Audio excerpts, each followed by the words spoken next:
আপনার ওয়াইফকে প্রত্যেক মাসে হাত খরচের টাকা দেবেন।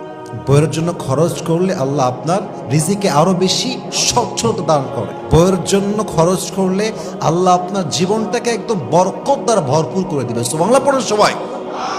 আপনার ঘরে আসার পূর্বে সে তার বাবার রাজকন্যা ছিল, আর তার বাবা তাকে এত কিছু দিয়েছে যা তাকে বলতে হয় নাই, তার বাবা নিজের থেকেই দিয়ে দিয়েছে। ঠিক কিনা বলেন?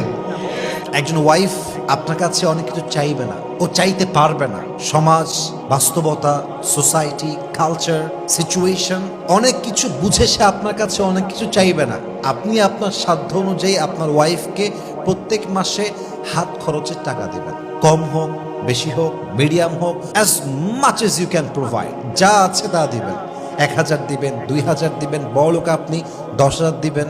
হাত খরচ টাকা দিবেন, তার দরকার আছে এটা। অনেক সময় আপনার দেওয়া হাত খরচের টাকা ওয়াইফ জমায় রাখবে এবং সেই টাকা দিয়ে আপনার ওয়াইফ আপনার বিপদে সাহায্য করবে। এটার নামই হচ্ছে ওয়াইফ। ঠিক কিনা বলেন?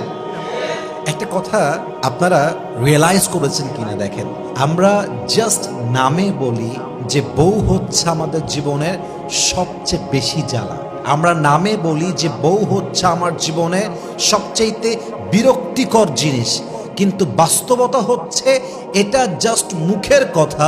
বিপদে পড়লে, কষ্টে পড়লে, অসুস্থ হলে, রোগী হয়ে গেলে, বিছান ধরা হয়ে গেলে একমাত্র বউ ছাড়া আশেপাশের কাউকে হারিকেন দিয়ে খুঁজে পাওয়া যায় না। ঠিক কিনা বলেন? তা আপনি যদি আপনার ওয়াইফকে হাত খরচের টাকা দেন, এটা আপনার জন্যও লাভ, তার জন্যও লাভ। কখন কোথায় লাগবে, কেমনে লাগবে, এটা কে জানে। অতএব ব্যক্তিত্ব বোধ হচ্ছে দিবেন। আচ্ছা, আমি বলছি না লাখ টাকা দিবেন, আমি বলছি দেন, 1000 দেন, 2000 দেন, বাট তাকে একটা হাত খরচ দিবেন।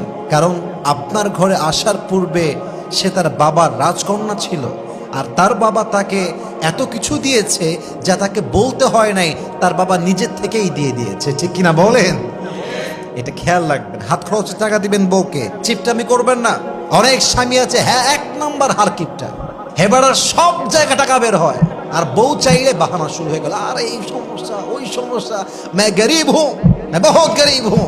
হ্যাঁ, আমি গরিব, বাপ গরিব, দাদা গরিব, আমার মতো গরিব এই দুনিয়াতে কেউ নাই।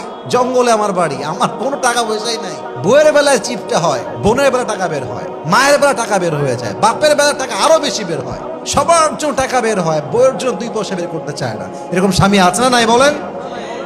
বইয়ের জন্য খরচ করলে আল্লাহ রিজিকে বরকত দেয়।